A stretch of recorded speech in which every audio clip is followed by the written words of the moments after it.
Hello students, आपका concept chemistry classes में एक बार फिर स्वागत है।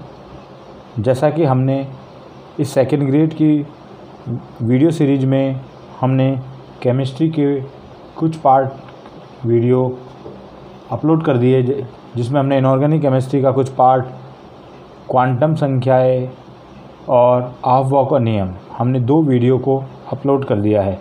अब हमारे पास जो नेक्स्ट टॉपिक है वो है इलेक्ट्रॉनिक विन्यास। जैसे हमने लास्ट क्लास में ऑफ-बॉक का नियम पढ़ा था, तो हमने बताया था कि इलेक्ट्रॉनों को किस तरह से फिल किया जाता है। तो उसको इलेक्ट्रॉनिक विन्यास, ऑफ-बॉक का नियम क्या काम आता है हमारे पास में इलेक्ट्रॉनिक विन्यास को निकालने के लिए। तो आज हम सीखेंगे इलेक्ट्रॉनिक विन्यास किस तरह से निकाला जाता है। देखिए, हमारे पास में अलग अलग कक्षक उपकक्षक होता है, जैसे SPDF, ठीक है। तो हमारे पास में आपको ये ऑर्डर ध्यान रखना है, 1s, 2s, 3s, 4s, 5s, 6s, ठीक है। उसके बाद एक कम करते हुए 2p, 3p, 4p, 5p, 6p, उसके बाद में 3d, 4d, 5d, 6d, ठीक है। इस तरह से हमें भरना है। अब इलेक्ट्रॉन फिल करने का तरीका क्या होगा, कुछ इस तरीके से होगा। सबसे पहले हम इलेक्ट्रॉन 1s में भरते हैं। उसके बाद 1s में पूरे इलेक्ट्रॉन फिल होने के बाद, जैसा कि हम पढ़ चुके हैं कि s के अंदर जो s उपकक्षक होते हैं उसके अंदर हमारे पास में 2 इलेक्ट्रॉन्स आते हैं। कितने इलेक्ट्रॉन आते हैं? 2। p के अंदर कितने इलेक्ट्रॉन फिल कर सकते हैं? मैक्सिमम 6। एंड d में 10 एंड f के अंदर हम 14 इलेक्ट्रॉन को फिल कर सकते हैं। तो ये बातें हमें ध्यान रखनी है। यानी s के अंदर 2 इलेक्ट्रॉन फिल होने के बाद में नेक्स्ट इलेक्ट्रॉन फिर हम 2s में जाएंगे, इसमें भी 2 इलेक्ट्रॉन फिल करेंगे।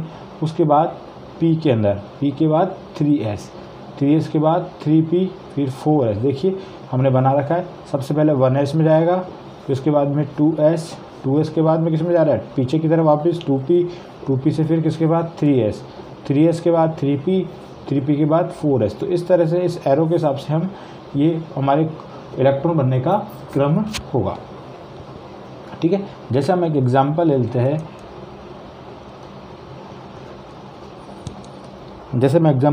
एक नाइट्रोजन का। सबसे पहले एक नाइट्रोजन का लेते हैं। नाइट्रोजन हमारे पास में 7 नंबर तक का तत्व होता है।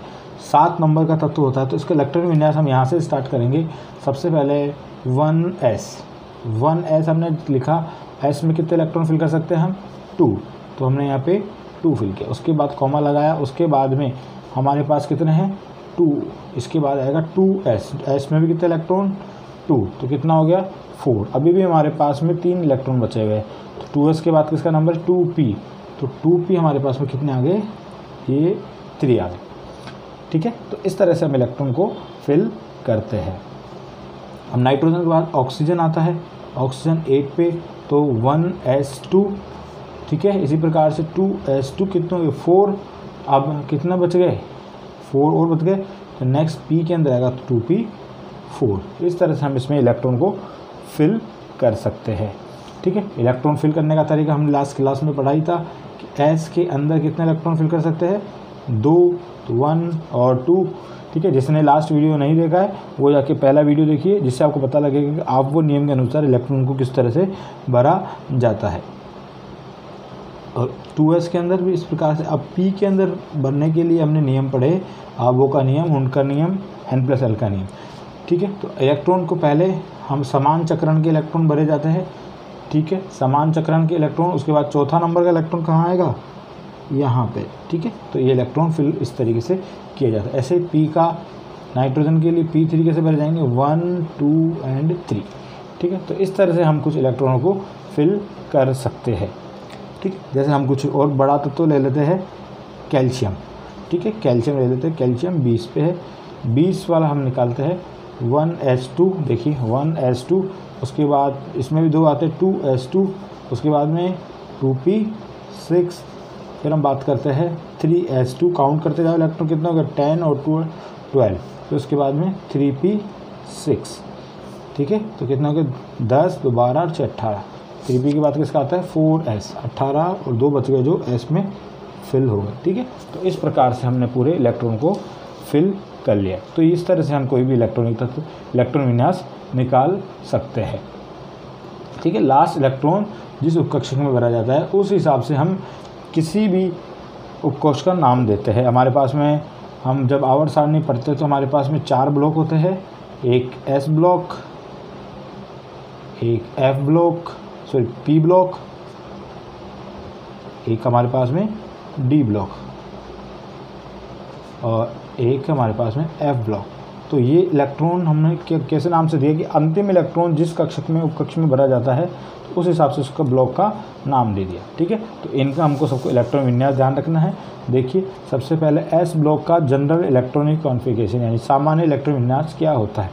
NS 1 से 2 यानी 1 से 2 इलेक्ट्रॉन इसके अंदर भरे जाते हैं, या तो एक भरेगा या 2 भरेंगे। ठीक है, तो हमारे पास जनरल इलेक्ट्रॉन कॉन्फ़िगरेशन है एस का। सीधे सीधे क्वेश्चन पूछे जा सकते हैं कि एस ब्लॉक का इलेक्ट्रॉन विन्यास लिखिए, पी ब्लॉक का सामान्य इलेक्ट्रॉन विन्यास तो आपको याद होना चाहिए।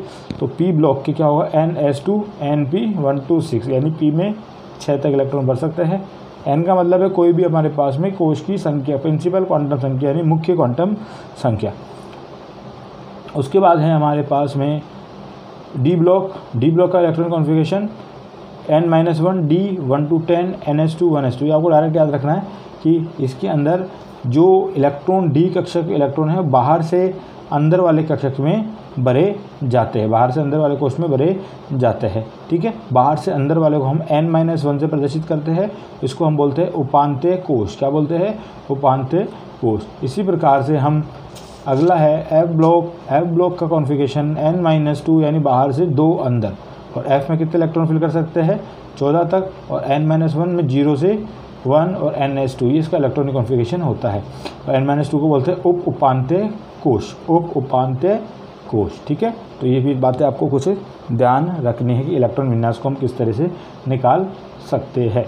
ठीक है, इसके अलावा कुछ अपवाद होते हैं जिनको हमें बिल्कुल याद करके रखना है कि कौन कौन से अपवाद होते हैं जो डायरेक्ट क्वेश्चन आता है। जैसे हमारे पास में एक होता है क्रोमियम का, एक कॉपर का, एक पैलेडियम और एक प्लेटिनम। ये आपको डायरेक्ट इलेक्ट्रॉन विन्यास याद रखना है। कैसे आता है, कई बार क्वेश्चन आ चुका है इन पे। देखिए जैसे क्रोमियम का होता है Ar3d5 4s1। अभी Ar क्या लगा दिया, Ar क्या होता है, जब भी हम इलेक्ट्रॉन विन्यास लिखते हैं तो पूरा बड़ा इलेक्ट्रॉन विन्यास लिखने से बचने के लिए हम क्या करते हैं कि हम नोबल गैसेस यानी उत्कृष्ट जो गैसें होती है हमारे पास में उनका इलेक्ट्रॉनिक विन्यास को हम लिख देते हैं। यानी जैसे हमारे पास होता है सबसे पहले हीलियम होता है, एक नियोन होता है, आर्गन, क्रिप्टॉन और जिनॉन। ठीक है, तो हमारे पास मेन ये गैसेस होती है। तो हम यहाँ तक हम इलेक्ट्रॉन विन्यास लिखते समय इनको डायरेक्ट लिख देते थे। ठीक है, जैसे हमारे पास ये 2 पे होता है, ये 10 पे होता है। ठीक है, ये हमारे पास में कितना होता है 18 पे होता है। ठीक है, तो इस तरह से हम इन चीज़ों को लिखते हैं। तो यहाँ तक हमने 18 तक लिख लिया, तो 18 तक हमने क्या माना कि AR के बाद 18, और ये जो क्रोमियम होता है कितने पे 24 पे, और ये 29 पे। ठीक है, तो ये बातें हमें ध्यान रखनी है। तो इनको इलेक्ट्रॉन विन्यास को हमें डायरेक्ट ही याद रखना है। ठीक है, तो कई बार पूछे जा चुके हैं ये कई कंपटीशन एग्जामों के अंदर, तो इस बार भी आप ध्यान रखिएगा। तो हमें ये इलेक्ट्रॉन विन्यास डायरेक्ट याद रखना है। पैलेडियम के अंदर 4d10 और 5s0 यानी S के पूरे इलेक्ट्रॉन उत्तेजित होकर हमारे पास में किसके अंदर आ गए, D के अंदर आ गए। इसी प्रकार से प्लेटिनम का इलेक्ट्रॉन विन्यास भी इसी प्रकार से होगा। ठीक है, तो ये हमारे पास कुछ एक्सेप्शन केस थे, तो आपको इनको सीधा सा याद रखना है। ये पूछे जाते हैं, एक्सेप्शन नहीं पूछे जाते हैं हमारे पास में। जनरल इलेक्ट्रॉन कॉन्फ़िगरेशन का नहीं पूछा जाएगा, ये पूछा जाएगा किसके लिए, कोई अपवाद जो भी होंगे हमारे पास में। ठीक है, तो आज हमने क्या पढ़ा, इलेक्ट्रॉनिक विन्यास। बहुत छोटा सा टॉपिक है इलेक्ट्रॉन विन्यास, लेकिन काफ़ी ज़्यादा इम्पोर्टेंट है। इसको ईजीली आसानी से समझो, इसे बार बार रिवीजन करो और सबके निकाल के देखो इलेक्ट्रॉन विन्यास, तब जाके आप इसको समझ पाओगे। ठीक है, किसी टॉपिक को छोटा नहीं समझना है। ओके, तो आज का वीडियो हमारा पूरा होता है। अगर आपको वीडियो पसंद आता है तो इसको लाइक कीजिए, शेयर कीजिए और सब्सक्राइब कीजिए, ताकि आपको जो भी वीडियो मिले उसका नोटिफिकेशन आपको मिलता रहे, और ताकि आप टाइम टू टाइम उसको देख सकें।